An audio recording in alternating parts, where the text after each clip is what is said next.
Bonjour et bienvenue à tous, j'espère que vous allez bien, très bien. Aujourd'hui nous nous intéressons à 10 youtubeurs qui ont fait des choses horribles pour devenir célèbres. Mais commençons d'abord par la question du jour. Quel est le youtubeur français qui a le plus d'abonnés? Est-ce option A Squeezie, option B Norman ou encore option C Cyprien? J'espère que vous connaissez la bonne réponse, donnez-la moi dans les commentaires et on verra qui a raison en fin de vidéo.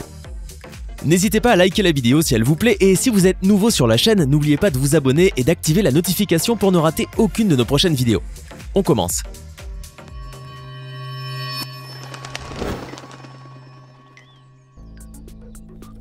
Kimstar de Drama Alert. Daniel M. Kim, alias Kimstar, est le fondateur de la chaîne YouTube Drama Alert, qui se spécialise sur les dramas et les nouvelles dans le microcosme de YouTube. Un jour, il a rapporté qu'un utilisateur de Twitch de 62 ans, dont le nom d'utilisateur était RS Gory & Gold, était en réalité John Phillips, un homme déjà condamné pour pédophilie. Après cela, des milliers de ses viewers cherchèrent l'homme en question et commencèrent à l'attaquer. RS Glory & Gold a par la suite reçu des insultes et même des menaces de mort. Imaginez-vous comment c'est monstrueux. Sauf que, petit problème, John Phillips était toujours en prison lorsque ces accusations ont été lancées, et il était donc impossible qu'il soit le Twitcher de 62 ans, RS Glory & Gold. Kim s'est excusé, expliquant qu'une ressemblance physique entre les deux hommes l'avait conduit à faire ces accusations. RS Glory & Gold a eu beaucoup de mal à se remettre de ces terribles accusations, et a même pleuré en live. And helping me when I really needed your help. Thank you. Joe Salads. Les États-Unis d'Amérique n'ont pas besoin de plus de tension raciale. C'est pourquoi une expérience sociale orchestrée par Joe Salads, youtubeur de 2 millions d'abonnés, lui a valu la furie des internautes. Je vous explique. Un jour, le youtubeur a garé une voiture recouverte d'autocollants de Trump dans un quartier à majorité afro-américain pour voir ce qui se produirait. Un peu plus tard, 4 hommes noirs sont venus détruire la voiture. Il a conclu la vidéo en déclarant que les noirs étaient très hostiles à Trump et à ses partisans. Le seul hic, c'est que les vandales n'étaient pas des kidams mais bel et bien des acteurs payés par Salads et tout ça n'était qu'une vaste supercherie orchestrée pour s'assurer de faire le buzz. El Pirata de Culiacán. L'histoire que je vais vous raconter maintenant est vraiment très triste. Juan Luis Lagunas Rosales, alias El Pirata de Culiacán, était célèbre pour la publication de photos et de vidéos où il montrait sur les réseaux sociaux son mode de vie plutôt excentrique et plein d'excès en tout genre.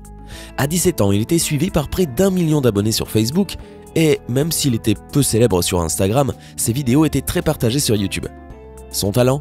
Le binge drinking. L'adolescent s'amusait dans ses vidéos YouTube devenues virales à descendre des bouteilles entières de whisky ou autre alcool fort en quelques instants, quitte à perdre connaissance. Et ce, alors que l'âge légal de consommation d'alcool au Mexique est fixé à 18 ans. Sa tête de bébé, son attitude clownesque et son allure, raconte The Independent, amusaient des centaines de milliers d'internautes, friands de découvrir ses prochaines vidéos sulfureuses. Comme beaucoup de garçons de son âge, il se croyait invincible et disait tout ce qui lui passait par la tête à propos de qui que ce soit. Tout n'était que jeu et fête. Problème, El Pirata de Culiacán résidait à Sinaloa, un état mexicain connu pour être l'un des plus dangereux du pays. Là où manquer de respect à la mauvaise personne peut se payer très cher.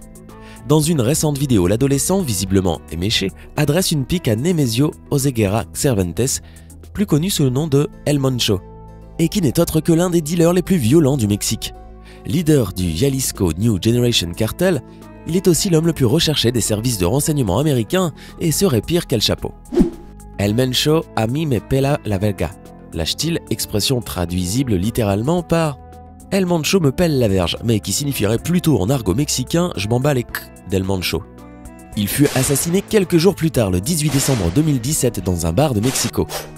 Bien qu'il existe plusieurs versions des éventuelles causes de son assassinat, pour beaucoup, c'était l'acte de vengeance du dangereux criminel dont El Pirata de Culiacán s'était moqué dans l'une de ses vidéos. Jake Paul. Cette ancienne vedette de Disney s'est attiré les foudres du public avec son single intitulé It's Everyday Bro. Ses voisins ne sont pas très heureux de l'avoir dans leur quartier, ni contents de ses idées pour obtenir le plus de clics. Il a notamment foutu le bordel en allumant un feu avec de vieux meubles dans une piscine vide, incommodant tout le voisinage avec la fumée. Les voisins du jeune homme avaient d'ailleurs à l'époque menacé de le poursuivre s'il ne cessait pas ses singeries. Mona Lisa Pérez et Pedro Ruiz 3. Mona Lisa Pérez et Pedro Ruiz 3 étaient à la recherche d'un moyen de faire le buzz sur YouTube, et ils ont alors eu l'idée de tenter une expérience avec un Desert Eagle. Le Desert Eagle est un pistolet semi-automatique. Ce large pistolet, qu'est le Desert Eagle, est devenu extrêmement populaire et synonyme de puissance et d'ultime armement durant plus de 25 ans dans les films et séries télévisées. C'est tout à fait normal puisque ces dimensions en font une arme très impressionnante.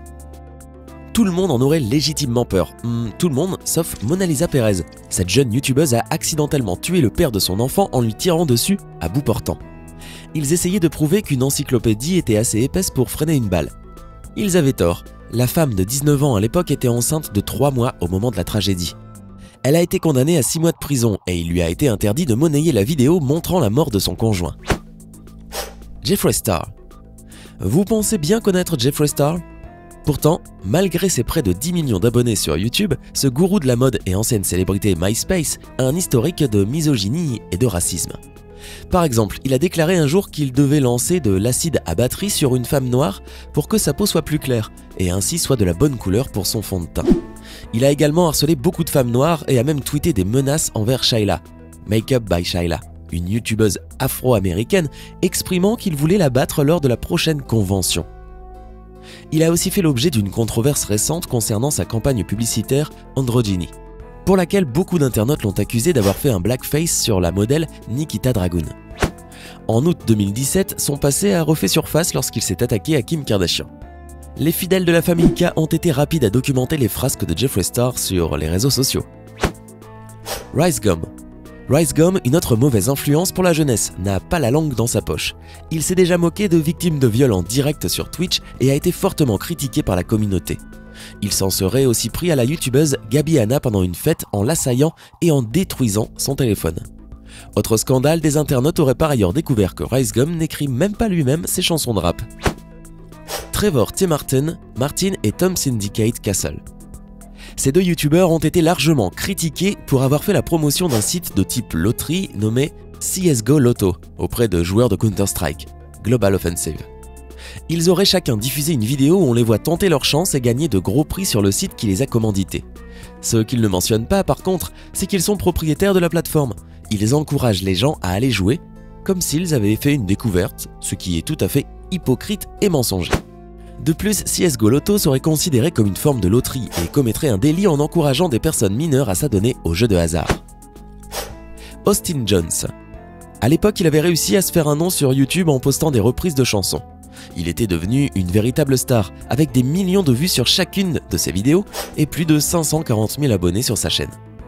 Austin Jones est un musicien ayant bâti sa carrière sur YouTube qui s'est retrouvé dans la tourmente en 2015 lorsqu'on l'a accusé d'avoir demandé à des filles mineures de twerker pour lui devant leur webcam. Le chanteur par la suite s'était excusé mais le mal était fait. En 2017, Austin Jones a été arrêté par la police à l'aéroport de Chicago alors qu'il rentrait d'un concert en Pologne. Il est poursuivi pour pédopornographie, accusé d'avoir demandé à ses jeunes admiratrices de 14-15 ans de lui envoyer des photos d'elle à caractère sexuel, soi-disant pour prouver à quel point elles étaient fans. Selon le tribunal de Chicago, Austin Jones aurait reconnu avoir demandé à des filles de 14-15 ans de faire des vidéos d'elle en train de danser de façon sexuelle. Il leur disait ce qu'elles devaient porter comme tenue et ce qu'elles devaient faire dans leurs vidéos. Il lui est actuellement interdit d'utiliser Internet et il est en attente de son procès. Prank Invasion. Bon, honnêtement, s'il y avait une photo à côté de la définition de gros dégueulasse, ce serait peut-être celle de Chris de la chaîne Prank Invasion. Dans ses vidéos, il lance différents défis à des femmes qui sont prétendument des étrangères, et si elles échouent, il a le droit de les embrasser. Dans une vidéo, une femme qui ne peut relever le défi lancé doit même lui faire une fellation. Sauf qu'il est clair que 1. Les filles ne sont pas des étrangères, désolé de briser vos rêves. 2. Les filles ne sont pas censurées et sont donc engagées par Prank Invasion pour la vidéo. De scandale en scandale, il a dû depuis retirer plusieurs de ses vidéos. Michael Christopher Martin et Heather Martin. Mike et sa femme Heather mettaient en ligne des contenus où ils faisaient des plaisanteries extrêmement douteuses à leurs 5 enfants. Tous deux perdirent la garde de leurs 2 plus jeunes enfants après que les utilisateurs aient dénoncé leur chaîne Daddy of Five. Ils tentèrent de présenter des excuses publiques mais malgré cela, ils font aujourd'hui l'objet d'une enquête et sont accusés de maltraitance infantile. Wu Yongning. C'était un célèbre cascadeur et youtubeur chinois qui aimait réaliser des vidéos au sommet des bâtiments. Il comptait des milliers de followers, pourtant il connut une fin très tragique. Selon des membres de sa famille, il avait prévu de faire une série de cascades tout en haut d'un gratte-ciel de la ville de Changsha, dans le but d'avoir assez d'argent pour acheter un cadeau à sa fiancée. Malheureusement, Yongning tomba du 62e étage et mourut sur le coup. Bien les amis, c'était 10 autres youtubeurs qui ont fait des choses horribles pour devenir célèbres. YouTube est une plateforme incroyable et qu'il est convenable de mettre du bon contenu afin que ceux qui regardent passent toujours un bon moment. Mais il y a des limites et quand elles sont dépassées, cela peut devenir très dangereux. Qu'en pensez-vous? Dites-le moi dans les commentaires.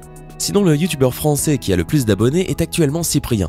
Sa chaîne a été créée le 25 février 2007 et il compte désormais plus de 12 millions d'abonnés. J'espère que vous avez été nombreux à donner la bonne réponse. Hey, c'est tout pour aujourd'hui. Si vous avez aimé la vidéo, n'oubliez pas de la liker et de la partager avec vos amis. Et si vous êtes nouveau sur la chaîne, n'oubliez pas de vous abonner et d'activer la notification. Bye bye!